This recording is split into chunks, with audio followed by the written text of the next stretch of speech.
السلام علیکم ناظرین، روشنی کی امید پر ایک بار پھر آپ سب کو خوش آمدید۔ دنیا میں ہر انسان کی سب سے بڑی خواہش کیا ہوتی ہے؟ یہی نہ کہ مرنے کے بعد اس کا ٹھکانہ جنت ہو، لیکن ذرا سوچیں ان عظیم ہستیوں کا مقام کیا ہوگا جنہیں اس دنیا میں رہتے ہوئے، زندہ رہتے ہوئے خود اللہ کے رسول صلی اللہ علیہ وسلم نے جنت کی خوشخبری سنا دی۔ جی ہاں، انہیں تاریخ اسلام میں عشرہ مبشرہ کہا جاتا ہے، یعنی وہ 10 صحابہ کرام جن کا جنتی ہونا اس دنیا میں ہی طے ہو گیا تھا۔ آج کی ویڈیو میں ہم انہی خوش نصیب ہستیوں کے بارے میں جانیں گے۔ ویڈیو کو آخر تک ضرور دیکھیے گا، کیونکہ ان کی زندگی ہمارے لیے روشنی کی ایک عظیم امید ہے۔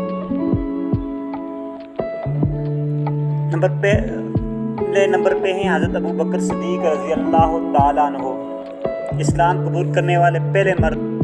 سفر ہجرت میں آپ صلی اللہ علیہ وسلم کے ساتھ تھی اور اسلام کے پہلے خلیفہ۔ ان کا مرتبہ تمام صحابہ میں سب سے بلند ہے۔ اس کے بعد آتے ہیں نمبر 2 پہ حضرت عمر فاروق رضی اللہ تعالیٰ عنہ، اسلام کے دوسرے خلیفہ، جن کے آنے سے اسلام کو طاقت ملی، عدل اور انصاف کی ایسی مثال جو قیامت تک زندہ رہے گی۔ نمبر 3 ہے حضرت عثمان غنی رضی اللہ تعالیٰ عنہ، اسلام کے تیسرے خلیفہ، جن کی سادگی، حیا اور کھلا دل سے خرچ کرنے کی عادت مشہور تھی۔ آپ نے ہر مشکل وقت میں اپنی دولت اسلام اور پہ وقف کی اور اس پہ قربان کی۔ نمبر 4 پہ حضرت علی المرتضیٰ رضی اللہ تعالیٰ عنہ، اسلام کے چوتھے خلیفہ، حضور نبی کریم صلی اللہ علیہ وسلم کے داماد اور چچا زاد بھائی، شجاعت، بہادری اور علم کا وہ سمندر جس کا کوئی ثانی نہیں۔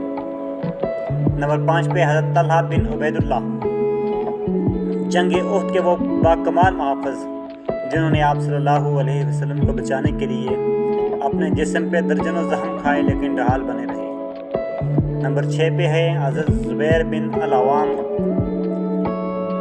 آپ صلی اللہ علیہ وسلم نے فرمایا تھا کہ ہر نبی کا ایک خواری خاص ہوتا ہے اور میرا خواری زبیر ہے۔ نمبر 7 حضرت عبد الرحمن بن عوف رضی اللہ تعالیٰ عنہ، ایک عظیم تاجر جو جتنا کماتے تھے اس سے زیادہ اللہ کی راہ میں خیرات کر دیتے تھے۔ نمبر 8 حضرت سعد بن ابی وقاص رضی اللہ تعالیٰ عنہ، اسلام کے وہ عظیم تیر انداز اور سپاہ سالار جنہوں نے ایران کو فتح کیا اور جن کی دعاؤں کو اللہ کبھی رد نہیں فرماتا تھا۔ نمبر 9 پہ ہیں حضرت سعید بن زید رضی اللہ تعالیٰ عنہ، حضرت سعید بن زید حضرت عمر فاروق کے بنوئی، جو عبادت، سادگی اور تقوی میں اپنی مثال آپ تھے۔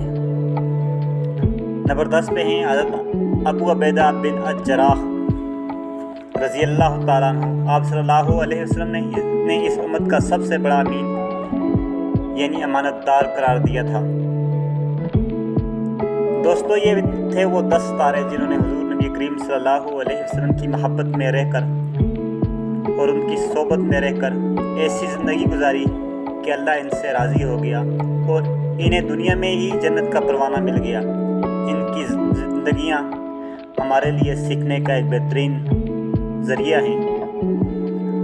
آپ کو ان 10 صحابہ کرام میں کس صحابی کی زندگی سب سے زیادہ متاثر کرتی ہے؟ کمنٹ سیکشن میں ضرور بتائیں۔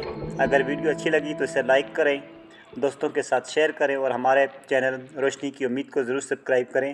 ملتے ہیں اگلی ویڈیو میں، تب تک کے لیے اللہ حافظ۔